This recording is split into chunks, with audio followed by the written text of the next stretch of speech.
السلام عليكم ورحمة الله وبركاته. بسم الله الرحمن الرحيم.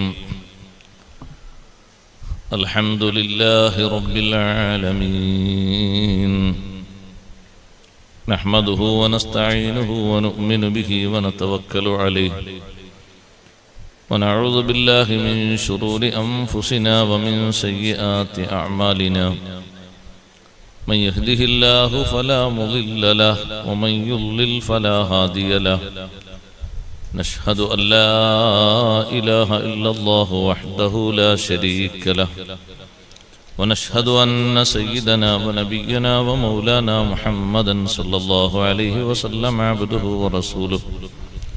اللهم صل وسلم وبارك على رسولك سيدنا ومولانا محمد وعلى آل وأصحاب سيدنا ومولانا محمد وعلى جميع الأنبياء والمرسلين وآلهم وصحبهم والتابعين لهم بإحسان إلى يوم الدين. أما بعد، فأعوذ بالله من الشيطان الرجيم. بسم الله الرحمن الرحيم.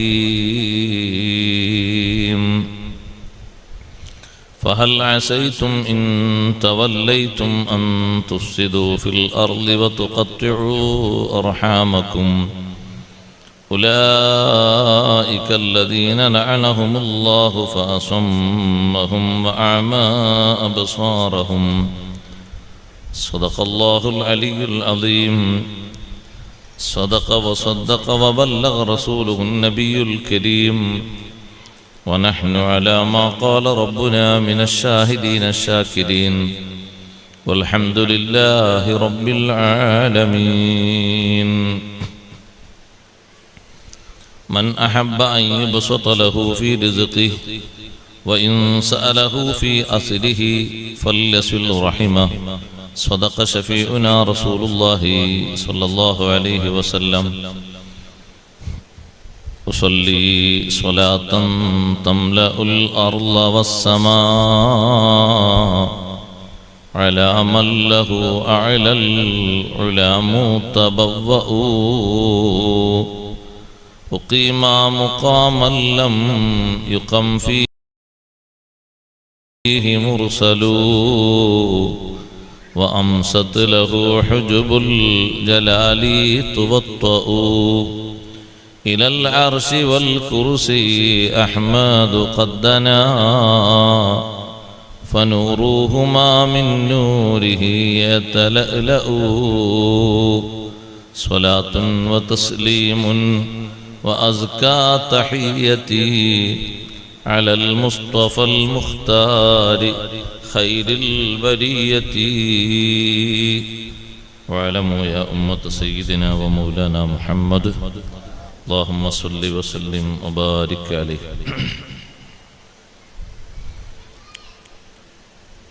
ആദരണീയരായ ഉസ്താദുമാരെ, പണ്ഡിതന്മാരെ,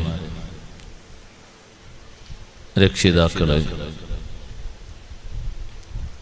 മുതഅല്ലിമുകളെ, മാന്യ സഹോദരങ്ങളെ, സഹോദരിമാരെ, സുഹൃത്തുക്കളെ, അൽഹംദുലില്ലാഹ്, അല്ലാഹുവിൻ്റെ അതിമഹത്തായ അനുഗ്രഹത്താൽ നമ്മുടെ ഈ പ്രദേശത്ത് അന്ത്യവിശ്രമം കൊള്ളുന്ന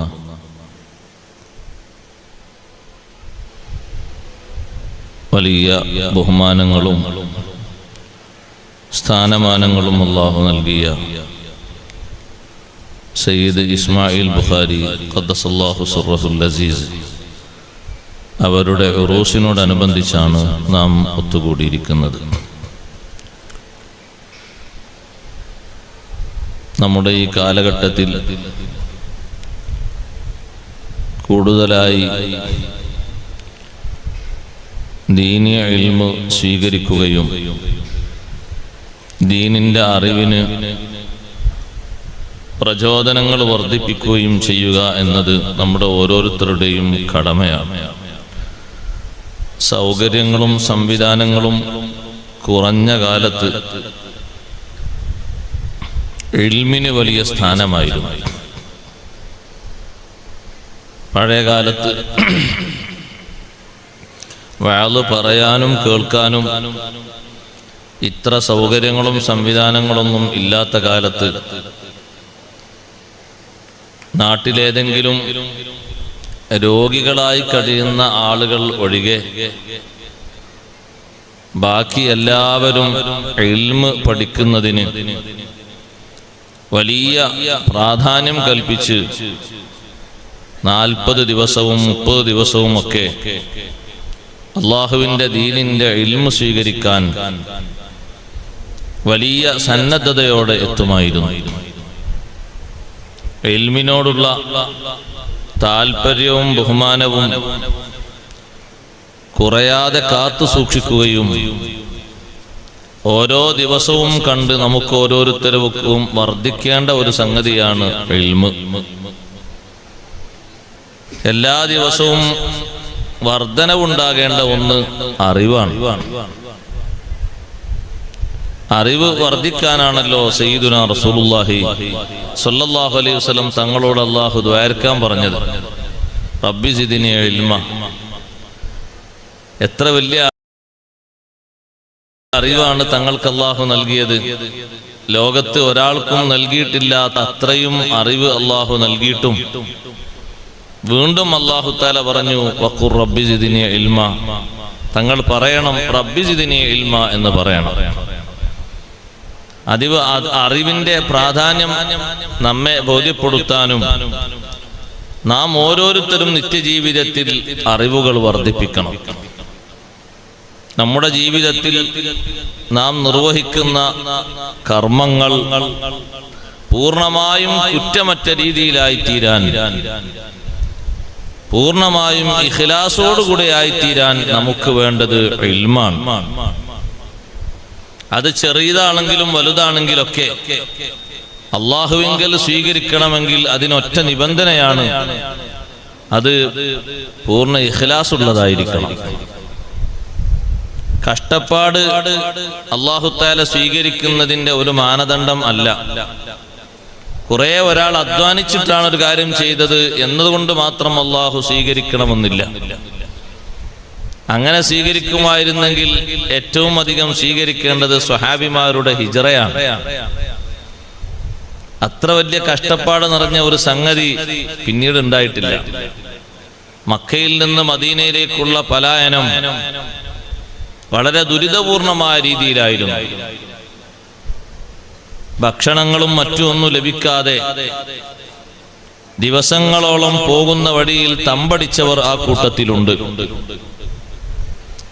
കാരക്കയും വെള്ളവും മാത്രമായി ദിവസങ്ങളോളം നടന്നും വാഹനത്തിലും യാത്ര ചെയ്ത് മദീനയിലെത്തിയവരുണ്ട്. അവരോടൊക്കെ നബി സല്ലല്ലാഹു അലൈഹി വസല്ലം തങ്ങൾ ഉണർത്തിയത്, മൻ കാനത് ഹിജ്റത്തുഹു ഇലല്ലാഹി വറസൂലിഹി ഫഹിജ്റത്തുഹു ഇലല്ലാഹി വറസൂലിഹി. അല്ലാഹുവിലേക്കും അല്ലാഹുവിന്റെ റസൂലിലേക്കും മാത്രം ലക്ഷ്യമാക്കിയുള്ള ഹിജ്റയാണെങ്കിൽ അത് അല്ലാഹുവിലേക്കും റസൂലിലേക്കുമുള്ള ഹിജ്റയായിട്ട് തന്നെ അതിന് പരിഗണിക്കപ്പെടുകയും ഫലം ലഭിക്കുകയും ചെയ്യും. അതേ സമയത്ത് ലക്ഷ്യം ഒന്ന് മാറിയാൽ, ലക്ഷ്യത്തിന്റെ കൂടെ വേറെ എന്തെങ്കിലും ഒന്ന് വന്നാൽ സ്വീകരിക്കപ്പെടുകയില്ല. പൂർണ്ണാർത്ഥത്തിൽ അതിന് സ്വീകാര്യത ലഭിക്കുകയില്ല. അതുകൊണ്ട് നമ്മുടെ അമലുകളൊക്കെ പൂർണ്ണാർത്ഥത്തിൽ അല്ലാഹു തആല സ്വീകരിക്കുന്ന വിധത്തിലാകാൻ, കുറ്റമറ്റ രീതിയിലാകണം ചെയ്യുന്ന കർമ്മങ്ങൾ. അതിന് വേണ്ട മാധ്യമം ഇൽമാണ്. ഇൽമ് സ്വീകരിക്കുന്നതിന് പ്രായം വിശുദ്ധ ഇസ്ലാം കണക്കാക്കിയിട്ടില്ല. എല്ലാ ദിവസവും അറിവ് സ്വീകരിക്കാൻ മാർഗങ്ങൾ നമ്മുടെ മുന്നിൽ ധാരാളമാണ്. പക്ഷെ നമുക്കതിന് സന്നദ്ധത കൂടി വരണം. അല്ലാഹു തആല നമുക്കെല്ലാവർക്കും നാഫിയായ ഇൽമ് അല്ലാഹു ഏറ്റി തെരുമാറാകട്ടെ. അല്ലാഹുവിനോടുള്ള ഇൽമ് എത്രമാത്രം നമ്മിലുണ്ടോ അതിനനുസരിച്ചാണ് അല്ലാഹുവിനോടുള്ള ഭക്തി നമുക്ക് വർദ്ധിക്കുന്നത്. ഇൽമു കൂടുതലാകുമ്പോൾ അല്ലാഹുവിനോടുള്ള ഖൗഫും കൂടുതലാകും. ഉലമാഇന് പ്രത്യേകം അല്ലാഹു തആലാനെ പേടിയാണ് എന്ന് അല്ലാഹു തആല പറയാനുള്ള കാരണം അവരുടെ ഇൽമാണ്. ഇന്നമാ യഖ്ഷല്ലാഹ മിൻ ഇബാദിഹിൽ ഉലമാ. അള്ളാഹുവിനെ ഭയക്കുന്നത് അള്ളാഹുവിന്റെ അടിമകളിൽ നിന്ന് ഉലമാ മാത്രമാണ്. എന്താണ് ആ പേടിയുടെ ആധാരം? ആ ഭക്തിയുടെ മാനദണ്ഡം ഇൽമാണ്, ശരിയായ ഇൽമ്. ദീനിനെ സംബന്ധിച്ചും ആഖിറത്തെ സംബന്ധിച്ചും ഉള്ള ഇൽമ് എത്ര കണ്ട് അധികരിക്കുന്നുവോ അത്ര കൊണ്ട് ഖൗഫ് കൂടി വരും, ഖശിയത്ത് കൂടി വരും, അള്ളാഹുവിനോടുള്ള ഭക്തി കൂടി വരും. നമ്മുടെ അമലുകൾക്ക് സ്വീകാര്യത എളുപ്പമായി കിട്ടും.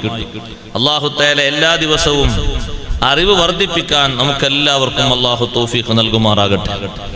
നമുക്ക് പറയാനുള്ള വിഷയം ശിഥിലമാകുന്ന പവിത്ര ബന്ധങ്ങൾ എന്നതാണ്.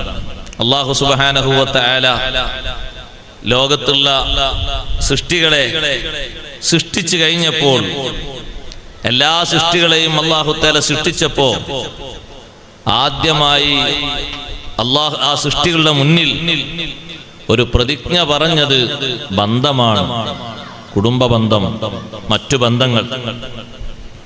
ബന്ധം എന്ന് പറയുന്നത് അള്ളാഹുവിന്റെ മുന്നിൽ, സൃഷ്ടികളെ മുന്നിൽ വെച്ച് പറഞ്ഞു, അല്ലാഹുവേ ഹാദാ മഖാമുൽ ആഇദി ബിക മിനൽ ഖത്വീഅ, ബന്ധവിച്ഛേദനത്തിൽ നിന്ന് കാവൽ ചോദിക്കുന്ന സ്ഥാനമാണിത്. അല്ലാഹു സുബ്ഹാനഹു വ തആല പറഞ്ഞു, കുടുംബബദ്ധത്തോട് അല്ലാഹു തആല പറഞ്ഞു, അമാ തർലൈന അൻ അസ്വില മൻ വസലകി വ അഖ്തഅ മൻ ഖതഅകി, നിന്നോട് ആര് ബന്ധം പുലർത്തുന്നുവോ, ബന്ധം ആര് ചേർക്കുന്നുവോ അവരോട് ഞാനും ബന്ധം പുലർത്തും. ബന്ധം ആര് മുറിക്കുന്നുവോ അവരോട് ഞാനും ബന്ധം മുറിക്കും എന്ന് കുടുംബ ബന്ധത്തോട്, ആ കുടുംബ ബന്ധം സൃഷ്ടികളെ മുന്നിൽ വെച്ച് ബന്ധം മുറിക്കുന്നതിൽ നിന്ന് കാവൽ ചോദിച്ചപ്പോൾ, നമ്മളെ എല്ലാവരെയും അല്ലാഹു തആല പടച്ച്, ജിന്നുകളെയും മനുഷ്യന്മാരെയും സർവ്വ സൃഷ്ടിജാലങ്ങളെയും പടച്ച് ആ സന്ദർഭത്തിലാണ് കുടുംബ ബന്ധം എഴുന്നേറ്റുകൊണ്ട് അള്ളാഹുവിനോട് കാവൽ ചോദിക്കുന്നത്. ബന്ധം മുറിക്കുക എന്ന് പറയുന്നത് അത് വലിയ ഒരു സംഗതിയാണ്. അതേ സമയത്ത് ബന്ധം ചേർക്കുന്നത് വലിയ ശ്രേഷ്ഠതയുള്ള വിഷയമാണ്. ബന്ധം മുറിച്ചാൽ അല്ലാഹു തആല അവരോടുള്ള ബന്ധം മുറിക്കും. അല്ലാഹു നമ്മളോടുള്ള ബന്ധം മുറിച്ചാൽ പിന്നെ നമുക്ക് എന്ത് രക്ഷയാണുള്ളത്? ദുനിയാവിൽ നമ്മൾ അല്ലാഹുവിന്റെ റഹ്മത്ത് കൊണ്ട് അങ്ങനെ ജീവിച്ചു പോകും. പക്ഷേ പരലോകത്തെത്തുന്ന സമയത്ത് നമ്മൾ ആകെ കുടുങ്ങും. ബന്ധം മുറിച്ചവർ കുടുങ്ങുന്ന ഏറ്റവും വലിയ ലോകം പരലോകമാണ്. ബന്ധം മുറിച്ചവരെ സംബന്ധിച്ച് നബി സല്ലല്ലാഹു അലൈഹി വസല്ലം തങ്ങൾ പറഞ്ഞത് അങ്ങനെയല്ലേ? അല്ലാഹു തആലാന്റെ ഖുദ്സിയായ ഹദീസ്, മൻ വസലകി വസൽതുഹു വമൻ ഖതഅഹി ഖതഅതുഹു, കുടുംബ ബന്ധം മുറിച്ചവരോട് ഞാൻ ബന്ധം മുറിക്കും. അല്ലാഹു തആല ബന്ധം മുറിക്കുക എന്ന് പറഞ്ഞതിന്റെ അർത്ഥം, റബ്ബ് സുബ്ഹാനഹു വ തആല ഏറ്റവും കൂടുതൽ നമുക്ക് വലിയ റഹ്മത്ത് ചെയ്യുന്നൊരു ലോകമാണ് പാരത്രിക ലോകം. ആ പാരത്രിക ലോകത്ത് അല്ലാഹു തആല ബന്ധം മുറിച്ചവരെ മാറ്റി നിർത്തും. അവര് ബന്ധം ശരിയാക്കിയെങ്കിൽ മാത്രം ബാക്കിയുള്ള അമലുകളൊക്കെ പരിഗണിക്കാം. നിസ്കാരങ്ങളുണ്ട്, നോമ്പുണ്ട്, ഹജ്ജുണ്ട്, ഒരുപാട് സുഹൃതങ്ങളുണ്ട്. പക്ഷെ ഒരു കുറവുണ്ട്, ബന്ധം ശരിയല്ല. എങ്ങനെയാണ് ബന്ധം പുലർത്തേണ്ടത്? ബന്ധം പുലർത്തേണ്ടത് കുടുംബക്കാർക്ക് അവരുടെ അവസ്ഥ അനുസരിച്ച് നന്മ ചെയ്യണം, ഗുണം ചെയ്യണം. ഏറ്റവും അധികം കുടുംബക്കാർക്കാണ് നമ്മൾ ഗുണം ചെയ്യേണ്ടത്. കുടുംബക്കാർക്ക് ഗുണം ചെയ്യേണ്ട വിഭാഗങ്ങളെ എണ്ണി എണ്ണി അല്ലാഹു തആല പറഞ്ഞു. കുടുംബങ്ങളിൽ ഏറ്റവും ഗുണം ചെയ്യേണ്ട മാതാപിതാക്കൾ, അതുപോലെ തന്നെ മറ്റു ബന്ധുക്കൾ, ബാപ്പയുടെയും ഉമ്മയുടെയും ഭാഗത്തിലൂടെയുള്ള ബന്ധുക്കൾ, നമ്മുടെ സ്വന്തം സഹോദരങ്ങൾ, സഹോദരിമാർ, മക്കൾ, പേരക്കുട്ടികൾ, എളാപ്പമാര്, മൂത്തമ്മമാര്, അമ്മായിമാരടങ്ങുന്ന ഈ കുടുംബങ്ങൾക്ക് വലിയ സേവനം ചെയ്യണം, ഗുണം ചെയ്യണം. ഗുണം ചെയ്യുകയാണെങ്കിൽ ആദ്യം തിരഞ്ഞെടുക്കേണ്ടത് കുടുംബക്കാരെയാണ്.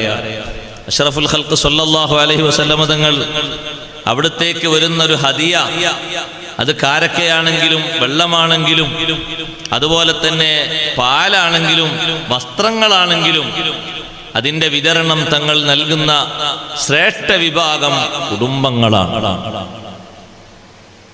മദീന പള്ളിയിലുള്ള സ്വഹാബത്തിനെ, അസ്ഹാബു സുഫത്തിനെ പരിഗണിക്കും. അവർക്ക് ആദ്യം കൊടുക്കും. കൊടുത്തു കഴിഞ്ഞാൽ പിന്നെ അതിന്റെ ബാക്കി തങ്ങൾ വിതരണം ചെയ്യുന്നത് അവിടുത്തെ കുടുംബങ്ങളിലേക്കാണ്. അതിലേറ്റവും ആദ്യമായി തങ്ങൾ പരിഗണിക്കുന്നത് അവിടുത്തെ മാതാക്കളെയാണ്. തങ്ങൾക്ക് മുലയൂട്ടിയ മാതാവായ ബഹുമാനപ്പെട്ട ഹലീമത്തു സാദിയ റളിയല്ലാഹു അൻഹാ, തങ്ങൾക്ക് ഒരുപാട് ശിക്ഷണം നൽകിയ പരിചരിച്ച ഉമ്മു ഐമൻ ബീബി റളിയല്ലാഹു അൻഹാ, കുട്ടിക്കാലം മുതൽക്ക് ഒരുപാട് വർഷം ഉമ്മയെപ്പോലെ വർത്തിച്ച ഫാത്തിമ ബിൻത് അസദ് റളിയല്ലാഹു അൻഹാ തുടങ്ങിയ മഹദിമാരിലേക്കാണ് തങ്ങളത് വിതരണം ചെയ്യുന്നത്. നമ്മളെ നാട്ടിലൊരു സ്വഭാവമുണ്ട്, പുറത്തുള്ള ആളുകളിലേക്ക് കൊടുക്കാൻ ഒരു പക്ഷേ പലരും ഉഷാറാണ്. പക്ഷേ സ്വന്തം സഹോദരൻ, സഹോദരി, മക്കൾ, പേരമക്കൾ, ബാപ്പയുടെ സഹോദരങ്ങൾ, ഉമ്മയുടെ സഹോദരങ്ങൾ, അവരെ മെയിൻ ചെയ്യുന്നത് കുറവാണ്. അതല്ല നമ്മൾ ചെയ്യേണ്ടത്, അവർക്കാണ് കൊടുക്കേണ്ടത്. പിന്നെ ബന്ധം പുലർത്തുന്നതിൻ്റെ ഒരു മാർഗം സമ്പത്ത് കഴിവിന്റെ പരമാവധി സ്വതക്ക ചെയ്യാൻ കുടുംബങ്ങളെ തെരഞ്ഞെടുക്കണം. കുടുംബങ്ങൾക്കാണ് സമ്പത്ത് സ്വതക്ക ചെയ്യാൻ ഏറ്റവും മുൻപന്തിയിൽ പരിഗണിക്കേണ്ടത്. പിന്നെ അവർക്ക് സേവനം ചെയ്യണം. ചില ആളുകൾക്ക് പലതിനും കഴിയാത്തവർ വരും, അവർക്ക് സേവനം ചെയ്തു കൊടുക്കണം. ഇടക്കിടക്ക് അവരെ സന്ദർശിക്കണം. സലാം പറഞ്ഞുകൊണ്ട് ബന്ധം ചേർക്കണം. സിലു അർഹാമക്കും വലൂ ബിസ്സലാം. എന്ത് സുഖാണ് നമ്മളെ കാലത്ത് എല്ലാ ദിവസവും കുടുംബാംഗങ്ങൾക്കൊന്ന് വിളിച്ച് സലാം പറയാൻ, ഒന്ന് അന്വേഷിക്കാൻ നല്ല സുഖല്ലേ. പഴയ കാലത്തൊക്കെ സലാം പറയണമെങ്കിൽ അങ്ങോട്ട് പോകണം.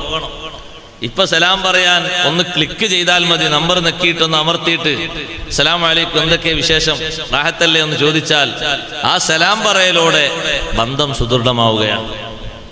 കുടുംബക്കാരെ കാണാൻ വേണ്ടി ഇടയ്ക്കിടയ്ക്ക് അതിന് സാഹചര്യങ്ങൾ ഒരുക്കിയിരുന്നു അഷ്റഫുൽ ഖൽഖ് റസൂലുള്ളാഹി സ്വല്ലല്ലാഹു അലൈഹി വസല്ലം തങ്ങൾ. അവരെ കാണാനും അവരോട് സംസാരിക്കാനും അവരുടെ പ്രശ്നങ്ങൾ ഓരോന്നും മനസ്സിലാക്കി നബി സല്ലല്ലാഹു അലൈഹി വസല്ലം തങ്ങൾ അവർക്ക് വേണ്ട സൗകര്യങ്ങളും സംവിധാനങ്ങളും ഒരുക്കി കൊടുക്കാനും അഷ്റഫുൽ ഖൽഖ് സ്വല്ലല്ലാഹു അലൈഹി വസല്ലം തങ്ങൾ സ്വഹാബത്തിനോട് നിർദ്ദേശിക്കുമായിരുന്നു.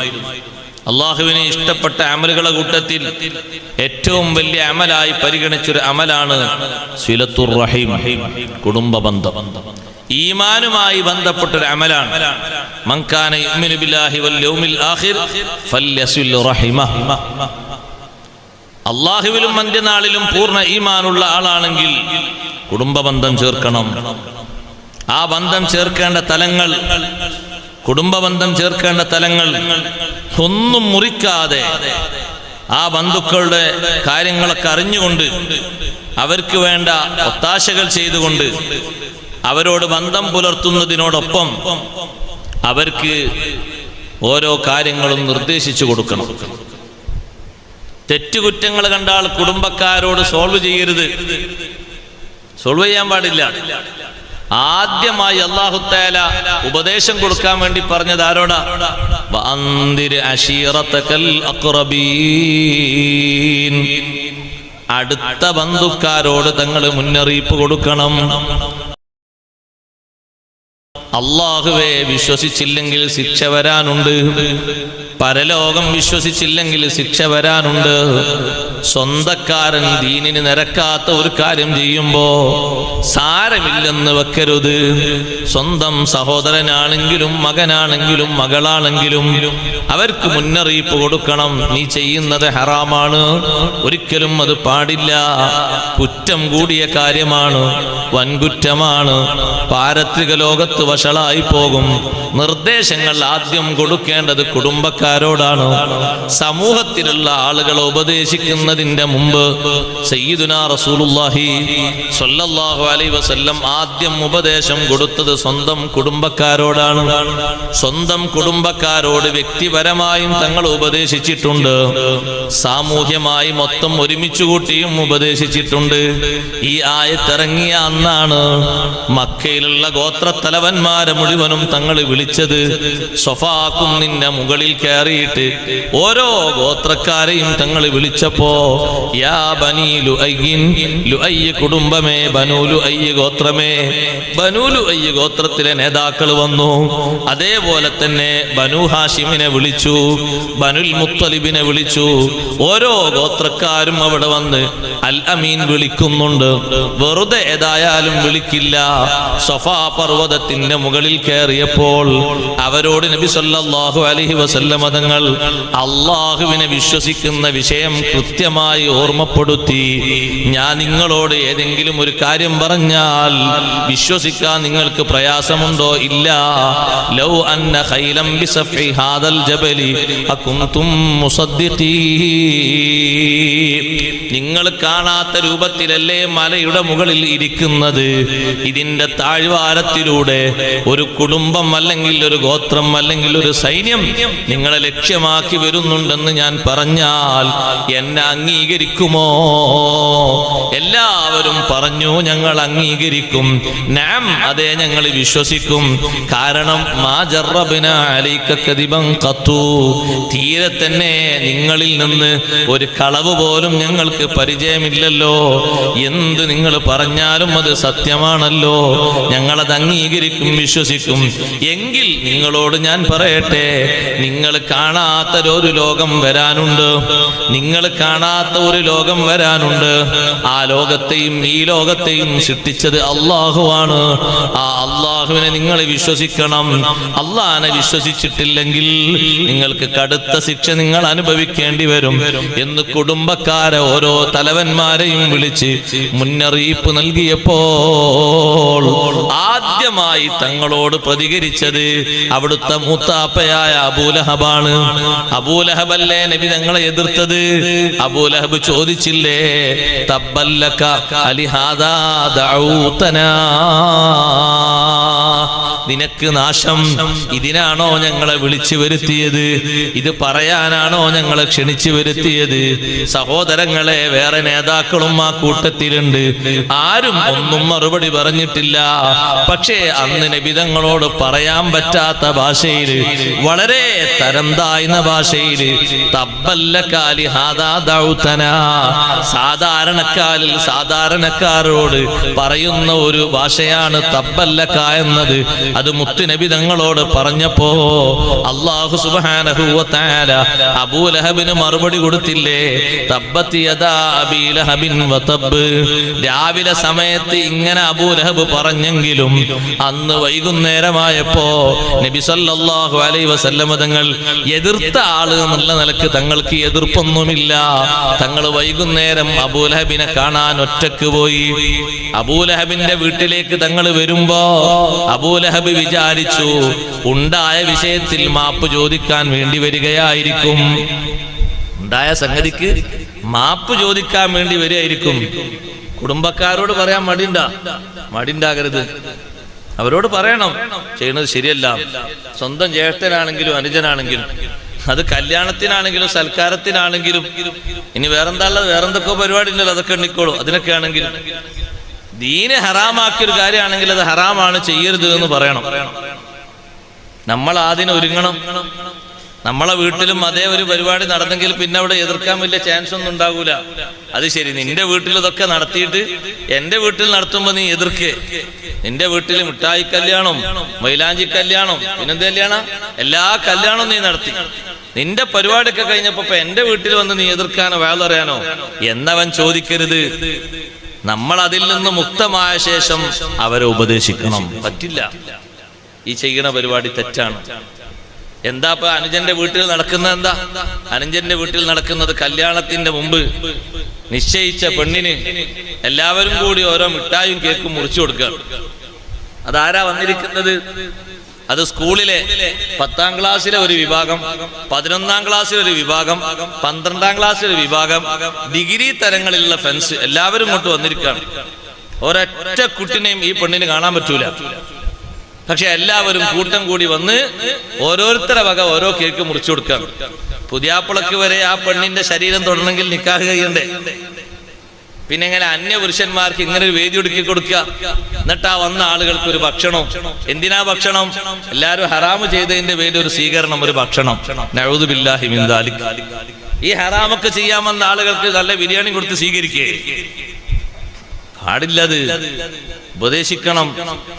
അത് കല്യാണല്ലേ, അഡ്ജസ്റ്റ്മെന്റ് അല്ലേ, അതിൽ കൂടരുത്. മുന്നറിയിപ്പ് നൽകേണ്ടത് അടുത്ത ബന്ധുക്കളോടാണ്. അടുത്ത ബന്ധുക്കളെ നീ മുന്നറിയിപ്പ് നൽകണം, ഉപദേശിക്കണം.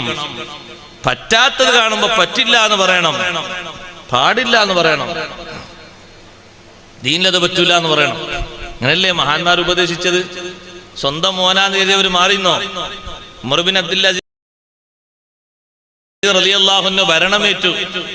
2 കൊല്ലവും 5 മാസവും മാത്രം ഭരിച്ച മഹാനാണ് ഉമർ ബിൻ അബ്ദുൽ അസീസ് റളിയല്ലാഹു അൻഹു. നീതിപൂർവമായ ഭരണം, നാട്ടിലെല്ലാവർക്കും ബോധ്യപ്പെട്ട നീതിയാണ്. അത്ര നീതിയുള്ള ഒരു ഭരണമാണ് അവരൊക്കെ കണ്ടത്. ആ ഭരണം ഏറ്റെടുത്തപ്പോ മദീനയിലെ ചെറിയ ഒരു ചുമതല തന്റെ മകനെ ഏൽപ്പിച്ചു. എന്ന് പറഞ്ഞാൽ നമ്മളെ നാട്ടിനനുസരിച്ച് ഒരു വാർഡ് ഭരണം എന്നോ അല്ലെ ഒരു പഞ്ചായത്ത് ഭരണം എന്നൊക്കെ പറയാം. മകനെ ഏൽപ്പിച്ചു, സ്വന്തം മകനെ. മകൻ അങ്ങോട്ട് ഭരണസ്ഥാനത്ത് കയറി നിന്നപ്പോ പൊതുഖജനാവിലെ സ്വത്ത് കണ്ടപ്പോ മകനൊരു മോതിരം വാങ്ങി 1000 ദിർഹമിന്. എങ്ങനെയുണ്ട്? 1000 ദിർഹമിന്, ഇന്നല്ല അന്നത്തെ 1000 ദിർഹമിനൊരു മോതിരം സ്വന്തം മകൻ വാങ്ങി അറിഞ്ഞപ്പോ ഉമർ ബിൻ അബ്ദുൽ അസീസ് റളിയല്ലാഹു അൻഹു മകന് കത്തെഴുതി. എന്റെ മോനല്ലേ, ഭരണരംഗത്തല്ലേ, കുറച്ചൊക്കെ അടിച്ചു പൊളിച്ചോട്ടെ, അങ്ങനെയല്ലേ നമ്മള് കരുതാ. നമ്മളെ സഹോദരനല്ലേ, സംഗതി കുശാലാകട്ടെ, വെറൈറ്റി ആകട്ടെ, ഏറ്റവും വലിയ കല്യാണാകട്ടെ, നാട് നീളെ അതൊക്കെ മാതൃകയാക്കുന്ന രീതിയിൽ. ഏത് മാതൃക? ഈ പെണ്ണുങ്ങളൊക്കെ വന്നിട്ട്, ഈ ആണുങ്ങളൊക്കെ വന്നിട്ട് അന്യ ആണും അന്യ പെണ്ണും കൂടി ഇന്നുകൊണ്ട് ഒരു കേക്ക് സംഭാവന. അല്ലാഹു തആല നമ്മളെ കാത്തുരക്ഷിക്കട്ടെ. അങ്ങനെ ഒരു കേക്ക് മുറിച്ചെടുക്കുന്ന ഒരു പരിപാടിക്ക് ഒരു സ്ഥലത്ത് ആ വീട്ടുകാരൻ ചെലവഴിച്ചത് 15 ലക്ഷമാണ്. എങ്ങനെ ഉണ്ടാവും അതിന്റെ കഥ?